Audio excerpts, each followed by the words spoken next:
Oke, assalamualaikum warahmatullahi wabarakatuh.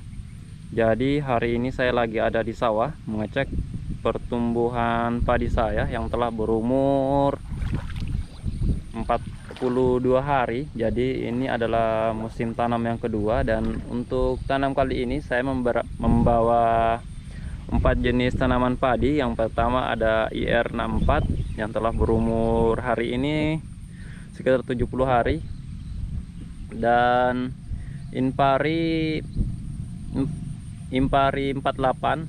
Jadi ada dia Impari 48 Antiblas juga telah berumur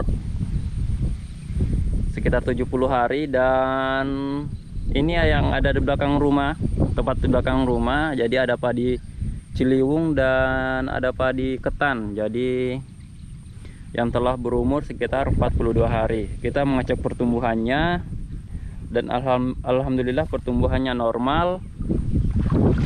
Kemarin juga ada barusan kena hujan selama 2 hari dan airnya cukup. Nah, ini juga ada telur burung ya. Kalau di sawah itu ya begini biasanya, burung rawa, dia akan bertelur pada batang padi. Jadi dia akan mematahkan beberapa batang padi, kemudian dikumpulkan menjadi sarang seperti ini. Oke, hari ini kita akan diskusi ya, mengenai pengendalian hama sundep. Jadi hama sundep ini adalah hama yang umum biasa kita jumpai ada pada tanaman padi kita, baik pada masa pembibitan, masa vegetatif hingga generatif. Jadi hidupnya panjang ya.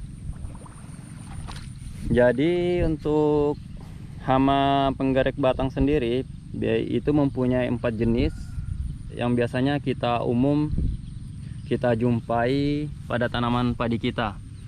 Yang pertama itu adalah penggerak batang yang berwarna kuning, kedua putih, ketiga yang bergaris, dan keempat yang merah jambu ya.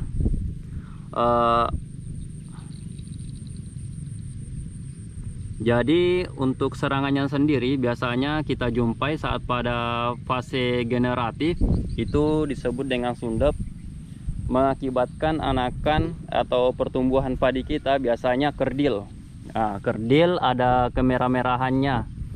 Jadi biasanya seperti ini. Nah, dia akan merah dan terpotong. Jadi ini terkena hama sundep ya. Biasanya ada ulat ini di dalamnya. Jadi ini seperti ini. Dan untuk fase generatif, biasanya kita jumpai padinya atau pertumbuhan padi, malai padi, dia akan berwarna putih dan mudah terputus. Nah, biasa disebut dengan beluk.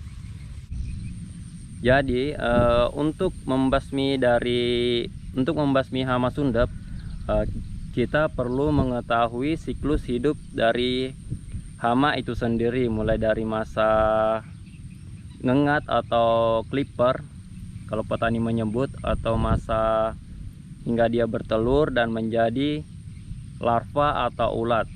Nah, untuk mengetahui siklusnya sendiri, biasanya pada fase kupu-kupu umurnya itu 5-10 hari. Jadi setelah bertelur, kleper akan mati dengan sendirinya. Kupu-kupu yang bertelur pada tanaman padi biasanya kita jumpai ada di sini ya, di ujung-ujung padi. Dia dilapisi bulu-bulu dan berwarna putih, biasanya juga kecoklatan. Nah, saya tadi sebenarnya sudah mencari-cari tapi tidak menjumpai. Jadi biasanya kalau kita cari malah susah, tapi saat melakukan penyemprotan kita dengan mudah menjumpai ada dekat ujung-ujung daun padi atau malai padi, daun padi kita, biasanya di sekitaran sini begini. Selanjut, kupu-kupu yang akan bertelur itu biasanya sasaran utamanya adalah padi yang subur, karena padi yang subur akan memberikan makanan yang cukup untuk untuk anakannya ya. Setelah bertelur dan menetas, biasanya anakannya dia menyukai tempat-tempat yang subur dan hijau. Selanjutnya untuk fase telur. Nah, fase telur ini biasanya 4-8 hari, dan biasanya akan menetas di hari keempat setelah peletakan telur. Jadi saya biasa melakukan, saya mencari telur-telur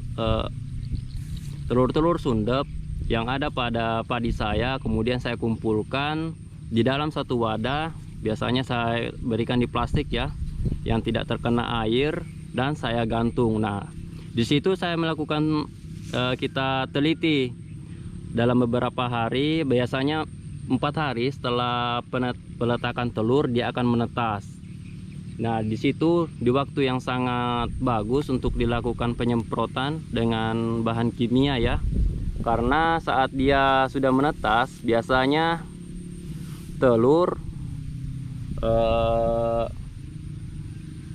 itu akan di luar selama beberapa hari, 4-7 hari dia akan di luar.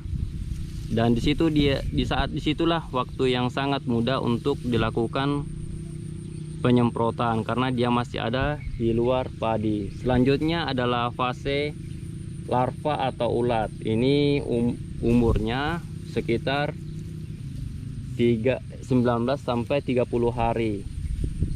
Nah, disinilah waktu yang tepat untuk melakukan penyemprotan tadi. Selanjutnya, ketika ular sudah ada di luar 4-7 hari, dia akan masuk ke dalam padi ya. Jadi dia akan masuk, membuat lubang dan memutus sel jaringan atau bahkan batang padi kita. Jadi batang padi kita tidak akan tumbuh karena sudah terputus dari batang utama. Nah, saat seperti itulah hama sundep akan sangat sulit untuk dikendalikan. Jadi cara mengendalikannya seperti apa? Biasanya kami menggunakan 2 jenis. Pertama, penyemprotan